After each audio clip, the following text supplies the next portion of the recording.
గుజరాత్లోని వడోదరా పోలీసులు భారీగా స్వాధీనం చేసుకున్న మద్యం బాటిళ్లను ధ్వంసం చేశారు. అక్రమంగా నిల్వ ఉంచిన రవాణా చేస్తున్న మద్యం సీసాలను ఒకే చోట పోగు చేసి వాటిపై రోడ్ రోలర్ ఎక్కించి నుజ్జు చేశారు. దాదాపు 4 కోట్ల రూపాయల విలువైన వేలాది అక్రమ మద్యం బీర్ సీసాలను రోడ్డుపై వరుసగా పేర్చి రోడ్ రోలర్తో తొక్కించేశారు.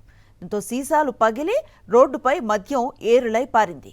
గుజరాత్లో మద్య నిషేధం అమల్లో ఉండటంతో అక్రమ మద్యం విక్రయాలు రవాణాపై పోలీసులు నిరంతరం ప్రత్యేక చర్యలు చేపడుతున్నారు.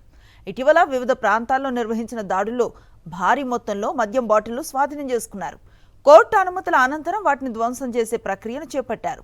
రోడ్ రోలర్తో మద్యం బాటిళ్లను ధ్వంసం చేసిన దృశ్యాలు ప్రస్తుతం సోషల్ మీడియాలో వైరల్గా మారాయి.